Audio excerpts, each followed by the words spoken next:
Easy and குயிக்காக 10 மினிட்ஸ்லேயே இந்த சால்னா recipe செஞ்சிடலாம். இது இட்லி தோசைக்கும் சப்பாத்திக்கும் ரைஸுக்கும் ஒரு பக்காவான காம்போவாக இருக்கும். நீங்களும் ஒரு டைம் ட்ரை பண்ணி பாருங்கள்.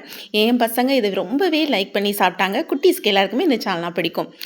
இதை கிரேவி கன்சிஸ்டன்சியில் கொஞ்சம் திக்காக்கி கிரேவியாகவும் யூஸ் பண்ணிக்கலாம், சால்னாவாகவும் யூஸ் பண்ணிக்கலாம். இப்போ ஒரு குக்கரில் எண்ணெய் ஊற்றி நல்லெண்ணெய் சேர்த்துக்கோங்க. நான்வெஜ்ஜுக்கு அது செய்கிறப்போ இந்த நல்லெண்ணெய் சேர்த்து செய்கிறது கூடுதல் டேஸ்ட்டு கொடுக்கும். இப்போ சோம்பும் பிரிஞ்சலையும் போட்டு தாளிச்சிக்கலாம். வெங்காயம் தக்காளி சேர்த்துக்கலாம். சேர்த்துட்டு நல்லா வதக்கி கொடுத்துட்டு கழுவி சுத்தப்படுத்தி வச்சுருக்கிற சிக்கனையும் அதில் சேர்த்துக்கலாம். சிக்கனை சேர்த்துட்டு இந்த சிக்கனுக்கு தேவையான இஞ்சி பூண்டு பேஸ்ட்டு சேர்த்துக்கலாம்.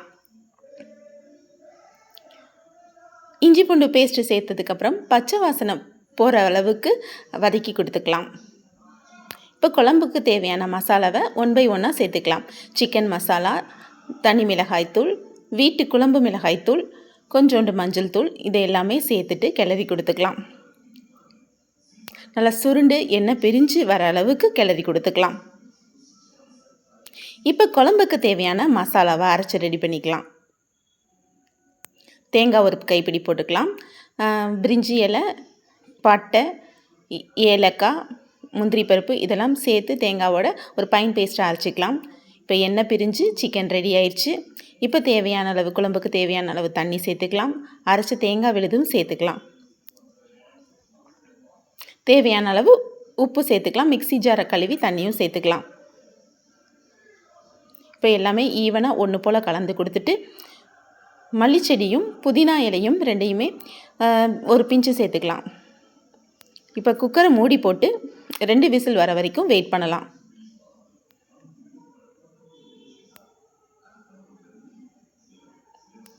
ரெண்டு விசில் வந்ததுக்கப்புறம் ஒரு பக்காவான காம்பினேஷனாக இந்த சிக்கன் சால்னா இருக்குங்க. ஒரு டைம் ட்ரை பண்ணி பாருங்கள். குட்டீஸ் எல்லாமே ரொம்ப லைக் பண்ணி சாப்பிடுவாங்க. இப்போ 2 விசில் வந்து சால்னாவும் ரெடி ஆயிடுச்சு. இப்போ குக்கரை ஓப்பன் பண்ணி பார்க்கலாம்.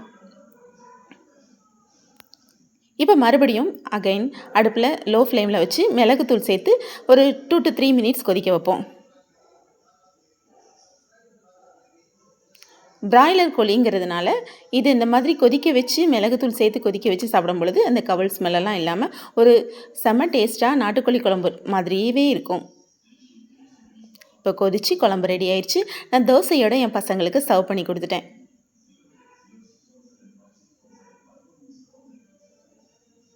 தோசை சுட்டு அதை ஒரு பிளேட்டில் ட்ரான்ஸ்ஃபர் பண்ணிவிட்டு சிக்கன் குழம்பு, லெக் பீஸு, சிக்கன் ஃப்ரை எல்லாமே சேர்த்து என் பசங்களுக்கு டின்னர் கொடுத்தாச்சு.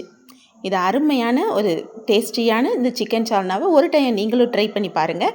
உங்கள் பசங்க விரும்பி சாப்பிடுவாங்க. ட்ரை பண்ணிவிட்டு உங்கள் ஃபீட்பேக்கை என்னோட கமெண்ட்டில் ஷேர் பண்ணிக்கோங்க. பிடிச்சிருந்தால் லைக் பண்ணுங்கள், ஷேர் பண்ணுங்கள், சப்ஸ்கிரைப் பண்ணி நம்ம சேனலுக்கு சப்போர்ட் கொடுங்க. இது போல் நிறைய வீடியோஸ் பார்க்க நம்ம சேனலை சப்ஸ்கிரைப் பண்ணி வச்சுக்கோங்க, ஃபாலோ பண்ணுங்கள். அருமையான சிக்கன் சால்னா ரெடி ஆயிடுச்சுங்க. இந்த திக் கன்சிஸ்டன்சி வந்தோடனையும் கிரேவியாகவும் ரைஸோட மிக்ஸ் பண்ணி சாப்பிட்றதுக்கும் செம்ம டேஸ்டியாக இருக்கும். பாய். நெக்ஸ்ட் வீடியோவில்